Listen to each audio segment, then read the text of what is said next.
তো বাবা বর্তমান যুগের নারীরা স্বামী বাড়ি আসলে কোনোদিন স্বামীর মুখের দিকে তাকায় রাখি।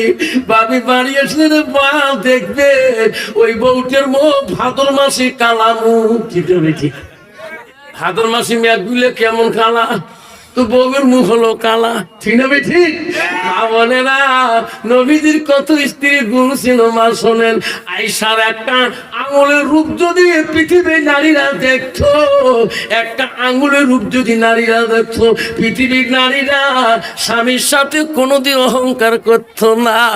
বাড়ি হযরতে মা আয়েশা তো গুণবতী নারী ছিল না। নবীজি বাড়ি আসলে খানা দিত তাড়াতাড়ি, দেরি করতো না। নবীজি খায়, আমার নবী নাই ডাকে আয়েশা নবীর সাথে বসে খায়। নবী খুশি হয়ে যায়। আয়েশা নবীর পাতের গোশগুলো আগে খেয়ে ফেলায়, আরে গোশ খেয়ে হাড্ডি রাখি দেয়। আমার নবীজি আয়েশার কামড়া হাড্ডি ফেলে আমার নবী চুষি চুষি রস খায়। আয়েশা গিলাসে পানি আগে খায়। আমার নবী দেখে আয়েশা কোন দিকে পানি আগে খায়, আমার নবী সেই দিকে ঠোঁট লাগে পানি খায়। আয়েশা বলে, ও গো নবী গো, আমি গোশ গেলে খেয়ে হাড্ডি রাখি দিলাম, আপনি বিশ্ব নবী হইয়া আমার কামড়া হাড্ডি গুলো কেন খাইলেন? ও গো নবী, আমি যেদিকে পানি পান করলাম আপনি ওই দিকে কেন পানি খাইলেন? নবী বলে, আয়েশা রে, তোমার কামড়া হাড্ডি যদি আমি খাই, আমার কামড়া হাড্ডি যদি তুমি খাও, আমার যেদিকে পানি খাবো তুমি যদি সেই দিকে পানি খাও, আল্লাহর কাছে সেই পানিটা রহমতের পানি হয়, আর সেই গোশটা রহমতি গোশ হয়। আমার উম্মতিরা দুনিয়ার বুকে স্বামী স্ত্রী এইভাবে খাবে আয়েশা, আমি রাসূলুল্লাহ খুশি হয়ে যাও। যেরকম সুবহানাল্লাহ, যেরকম সুবহানাল্লাহ। কত বাবা বর্তমান যুগের নারী স্বামীর আইটে বস্তু খায়। কাবু আসল মাল্লা কইছে স্বামী সারা বস্তু খাওয়া খায়, তুই কোষ খাওয়া যায় যে বিড়ি খাইবু চেরা সারা মুখ গন্ধায়। যেরকম ঠিক যাবি ঠিক, তুই খাস নিয়ে টাকা খান না। মোর একটা দুলে ভাই আছে, ভাই সে বাচ্চারা পুলিশের তাড়ি করে বগা বলুন ভাইজি বিড়ি খড়ি হায় প্রিয় না হয়, মাঝে মাঝে ফ্রিজের মারা মুখ সারা ভাইজি ভাত খায় না। যেরকম ঠিক যাবে ঠিক। মা বলে, শুনি না খাই তোমার স্বামী ব্যক্তিত্ব, কিন্তু কোন বিকল্প পুরুষের সাথে খানা খাও, ওই দিকে খানাটা তোর জন্য খাস হারাম হয়ে যাবে। আর কত যুবক আছে বাবা, একলা মেয়েদের দোষ না, একদল যুবক আছে বউ যদি কালা হয় কালা বউয়ের সাথে উঠে বসে করে না। জনগণ ঠিক না ঠিক? ওই ছেলে পালা বউ শাড়ি দিয়ে মামা শ্বশুরের বেটি, ফুফে শ্বশুরের বেটি, নানা একে কত না আবার একে উঠে উঠি দই সিটের মাক্কা মাকে। জনগণ ঠিক না ঠিক? আরে যুবক মনে রাখ, তোর স্ত্রী ছাড়া কোনো বেগোনা মেয়ের সাথে খানা খোয়া ওই দিনকের জন্য খাস হারাম, খাস হারাম। মা বোনেরা মনে রাখেন, যুবকরা মনে রাখে, খাবার মন চলে, খানা খাবার মন চলে, স্ত্রীর সাথে এক লোকমা খানা খাবা, একটা সুন্নত জিন্দা হবে। যেরকম সুবহানাল্লাহ, একদিন খানা খাবা একটা সুন্নত জিন্দা হবে, 2 দিন খাবা আবার সুন্নত জিন্দা হবে। আল্লাহ রাসূল বলছে ওই বাড়িতে মহব্বত বেশি পয়দা হবে। যেরকম সুবহানাল্লাহ। মা বলে না, আব্বারা তোমাদের কষ্ট হয় নাকি? মা যখন কষ্ট হয়, আমার মা বোনেরা শুনি রাখো, আম্মারা বিশ্ব নবী রাসূলুল্লাহ স্ত্রী হযরতি মা আয়েশা, ও মা নবীজি কি বললেন? ওয়াতাত বালাহা, তোমার স্বামী যখন তোর বাড়িতে যাবে, মা বোনেরা শুনি রাখো, মা আল্লাহ নবী বললেন ওয়াজাউজুহা আনহা রাদিন, তোমার স্বামী যদি তোমার উপরে রাজি খুশি হয়ে যায়, মা নবী বলল দাখালাতিল জান্নাত, সেই মেয়েটা সর্বপ্রথম জান্নাতে যাবে। ও বন্ধুগণ শুনি রাখো, যুবক বড় জ্ঞানী আকিল, বড় বুদ্ধিমান, বহুত দিলেন শিক্ষা করলেন, বহুত বিদ্যা শিখে বাড়ি আসতেছে, রাস্তার মধ্যে ওলামাদের আওয়াজ শুনলেন।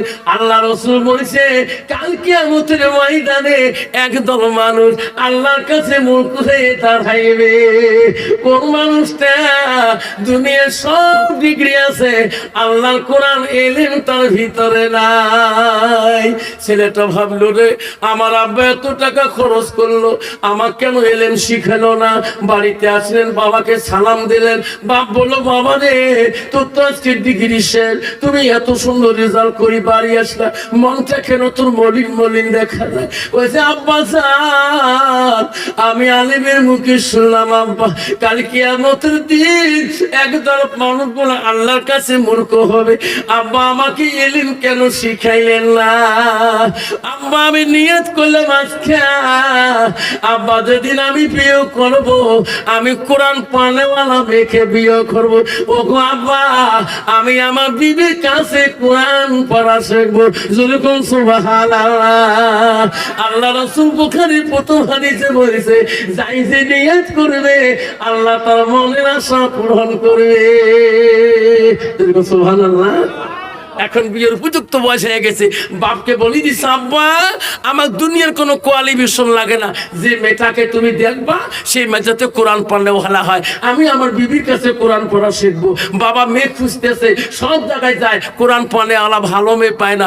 এমন সময় গ্রামের মানুষ বলে চাচা গো প্রায় প্রায় আমার গ্রামে আসেন, কারণটা কি? কইছে বাবা আমার ছেলে বড় জ্ঞানী বড় বিজ্ঞানী, কিন্তু মেয়ে খুঁজতেছে কোরআন পড়লেওয়ালা, কোথায় পাওয়া যাবে? কইছে চাচা এই সামনের বাড়িতে যাও, একটা মেয়ে আছে ওই বাড়িতে একটা মেয়ে কোরআনের হাফেজ আছে। এরকম সুবহানাল্লাহ। চাচা চলে গেল, বড় মানুষ যে ওই বাড়িতে জিজ্ঞাসা করলো, মালিক গাজ্জিনকে বললো আসসালামু আলাইকুম ওয়া রাহমাতুল্লাহি ওয়া বারাকাতুহু। কয় ভাই তোমার বাড়ি কোথায়? আমার বাড়ি বহুদূরে। কেন আসলে? ভাই তোমার একটা মেয়ে বলে আছে কোরআনের হাফেজা, আমার ছেলের সাথে বিবাহ দিতে চাই। বলছে ভাই আমার মেয়ে আছে তুমি দেখতে পারো। যখন সে মেয়ের বাবা ছেলের বাবা যখন মেয়েটাকে দেখার জন্য খুব মঞ্চ করলো, মেয়েটা যখন আসলেন সুন্দর একটা মিষ্টি সালাম দিলেন, আসসালামু আলাইকুম। ওগো চাচা আপনি কেমন আছেন? যেরকম সুবহানাল্লাহ। মেয়েটাকে বললো মা তোমার নাম কি? মেয়েটা নাম বললো, পরিচয় দিল। ছেলের বাবা বলে বৈজ্ঞানিকের বাবা বলে মা তোর কোয়ালিফিকেশনটা কি? মেয়েটা বললো চাচা গো চাচা আমার দুনিয়ার কোনো কোয়ালিফিকেশন নাই। ও চাচা আল্লাহ কোরআনের কোয়ালিফিকেশন আমার কাছে আছে। কেমন? এই কোরআনে 6666 আয়াত আছে, এই কোরআনের মধ্যে 114টা সূরা আছে গো চাচা, যেটা সূরা ধরবেন আমি সেটাই বলতে পারবো, এটা আমার কাছে ডিগ্রি। সুবহানাল্লাহ। ছেলের বাবা করে মুই তো কোরআন পড়বে জানো না, কোন ছিঁড়ে ধরো গেলা। ঠিক না ঠিক? মেয়ে পছন্দ হয়ে গেল। মেয়ে যার ছেলেকে বললো বাবা কোরআনে হাফেজা মেয়ে করছি, আব্বা আজকে মহরণা দিয়ে করো। ওই দিন মহরণা হয়ে গেল, বিয়ে হয়ে গেল। জ্ঞানী তিনি একজন জ্ঞানী মানুষ একটা কোরআনে হাফেজা মেয়েকে বিয়ে করে বাড়িতে আনলেন। রাত্রিকালে স্ত্রী বাসর ঘরে যে স্বামীর সাথে গল্প করবে, বন্ধুগণ শোনেন একটা কোরআনের মেয়ে পড়ে আওয়া একটা জেনার শিক্ষকের কাছে তার আশা আগ্রহ, তার ব্যবহারটা কিরকম হয় শুনুন। বাসর রাত্রে মেয়েটা একটা কোরআনে হাফেজা মেয়ে, স্বামী হলো দেশের বৈজ্ঞানিক, উনি একটা হাতে গুইয়ার বাসনটা নিয়ে আস্তে করে স্বামী রুমে যেয়ে সালাম দিয়ে বললো আসসালামু আলাইকুম ওয়া রাহমাতুল্লাহি ওয়া বারাকাতুহু। স্বামী বিবি রে বিবি আইসো আমার ঘরে। বিবি আমার জীবনে যত পড়াশোনা করলাম বিবি তোমার মতো সালাম আমি কোনো নারীর কাছে পাই নাই। ওগো বিবি আজকে তুমি আমার বিবি হয়ে আসলি, তোমার সালামে আমার কলিজাটা তুমি কাড়ি নিয়েছো। বিবি আমার কাছে আইসো। বিবি রে আমার বহুদিন মনের আশা আল্লাহ পূরণ করে দিয়েছে। ও বিবি আমি তোমাকে দুইটা প্রশ্ন করব। বিবি রে কয় স্বামী গো আমার প্রশ্ন করতে পারেন, কিন্তু আমার আদার্স কোনো কোয়ালিফিকেশন নাই।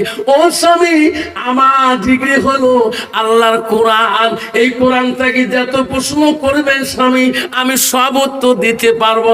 বৈজ্ঞানিক বলল বিবি রে 1 নম্বর প্রশ্ন হলো আমার বাড়িতে তুমি আসলি আমার মা বাবাটা কেমন লাগলো? কইছে স্বামী আলহামদুলিল্লাহ। ও বিবি রে আমি যে তোর স্বামী হলাম তোমাকে কেমন লাগলো? কইছে আলহামদুলিল্লাহ। ও বিবি রে আমার বাড়িতে কেমন লাগলো? কইছে আলহামদুলিল্লাহ। নাই তাকবীর। তখন বিবি বলছে স্বামী আপনার প্রশ্ন শেষ? বলে হ্যাঁ। তাহলে স্বামী শোনেন আমার 2টা প্রশ্ন আছে। কি? স্বামী গো আপনি একটা পৃথিবীর বৈজ্ঞানিক, আপনার জীবনে লাইফে যত বই কিতাব পড়েছেন গো স্বামী সমস্ত কিতাবগুলো যদি একত্র রাখা হয়, জমা করা হয়, কন্ত পৃথিবীর কোন কিতাবটা তোমার জীবনের কিতাবের উপরে রাখলে আল্লাহ খুশি হবে, নবী আমার খুশি হবে, সেই কিতাবটার নাম বলে।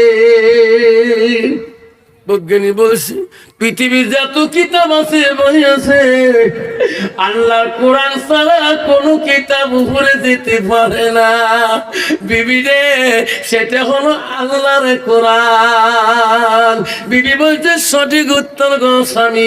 দ্বিতীয় প্রশ্ন হলো, ও স্বামী, তোমার জীবনের যত কিতাব আছে সব কিতাবের নিচে যদি কোন কিতাবটা রাখিলে আল্লাহ নারাজ হবে, নবী আমার নারাজ হয়ে যাবে, সেই কিতাবটার নাম বলে। এখন স্বামী বলছে, ও বিবি রে, পৃথিবীর কোরআন কোন কিতাবের নিচে যেতে পারে না, আল্লাহ নারাজ হবে, নবী নারাজ হয়ে যাবে। স্বামী উত্তর সঠিক হয়েছে। ও স্বামী, আমার প্রশ্ন কি? বিবি স্বামী বললেন, বিবি রে, আমার প্রশ্ন আরেকটা কি, আমাকে যখন তোমার বাবা হাতে তুলি দেয়, তোমাকে একটা না কোরআন শরীফ হাতে তোর আব্বা দিল, ওই কোরআনটা আমাকে দেয়া, আমি একটু নিয়ে চুমা খাবো। বিবি বলছে, না না স্বামী গো, আপনার উজু নাই, গোসল ঠিক নাই, আল্লাহর কোরআন তোমার হাতে দেওয়া যাবে না। ও স্বামী, কোরআন যদি নিতে চান আপনি উজু করে আসেন, গোসল করে আসেন, আপনি পাক অবস্থায় কোরআন বলাবেন, না পাক অবস্থায় তোমার কোরআন দেব না, ওটা আমার ছাত্র জীবনের হেফজি কোরআন। স্বামী দৌড়ি দিয়া গোসল করে উজু করিয়া আসি, বললো, বিবিরে কোরআনটা দাও, আমি জীবনে কোরআন পড়া জানি না, তুমি না কোরআন হাফেজা।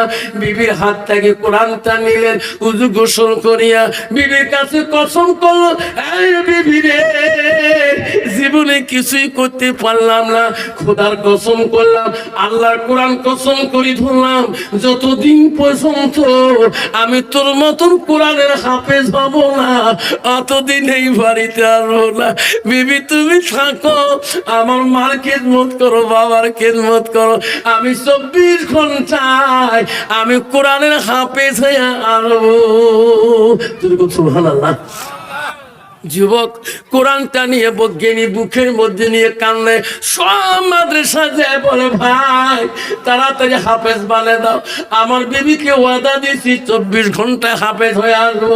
কইছে, না ভাই, অত সহজ না কোরআনে হাফেজ হওয়া। আবার এক মাদ্রাসায় যায়, আবার এক মাদ্রাসায় যায়, সবাই পাগলা পাগল মনে করি খেতে দেয়, এটা ব্রেন খারাপ হয়েছে রে, 24 ঘন্টায় কে ওনাকে হাফেজ বানাইতে পারে। সব মাদ্রাসা থেকে দূর থেকে কেঁদে দেয়, বৈজ্ঞানিক কান্দে, আল্লাহ, পৃথিবীর সব বিজ্ঞানীর সব কিতাব পড়ে ব্রেন শেষ করলাম, আজকে 24 ঘন্টায় আমাকে কেউ কোরআনে হাফিজ বানাতে পারে না। ওরে কোরআনটা নিয়ে কান্দে, ওই পাহাড়ের জঙ্গলে গ্রামে বাজারে ঘরে সবাই বলে, রে পৃথিবীতে এমন পাগল দেখি নাই, আল্লাহর কোরআন বুকে নিয়ে কেন কান্দে? সবাই খানা দেয়, খাইতে দেয়, কারো খানা খায় না, আল্লাহর কাছে খালি বিনয় ভাবে কান্দে, আল্লাহ তোর কোরআনটা আমাকে দান কর আল্লাহ। পৃথিবীর একজন ছাত্র ছিল বাবা, বাচ্চা হারুন রশিদের মাদ্রাসায় ছোটবেলায় গেছিল। ওই দিন উস্তাদকে বলছে, উস্তাদজি আপনি আজকে কোরআন পড়বেন, আমি শুনবো, আমি পড়বো না, আপনি শুনবেন। উস্তাদ বলছে, এই বেটা বাড়ি করে তোর, সারা দূর পথে বুড়ে হয়ে গেলাম। হুজুর আমার বাড়ি হলো হুজুর জিলান শহরে, আমার বাবার নাম হলো আবু সালে জঙ্গি মুসা। হুজুর আমার নাম আব্দুল কাদের জেলানি। হুজুর আজকে আপনি কোরআন পড়িবেন, মুখস্থ দিবেন, আমি শুনবো না, আপনি পড়িবেন, আমি শুনবো। সুবহানাল্লাহ। হুজুর বলছে বেটা এইরকম ছাত্র জীবনে পাইনি রে বেটা, এই বেটা তুমি পড়ো আমি তোর উস্তাদ শুনবো। আব্দুল কাদের গৌসুল আজম ওই দিন উস্তাদের কাছে কোরআন শরীফ আরম্ভ করলেন, আলিফ লাম মিম থেকে শুরু করি যখন 12 থেকে 13 পারা এক কানে মুখস্থ শুনেলেন। বলো বেটা রে তুমি রেশ না, অপেক্ষা করো, ধীরে ধীরে পড়ো।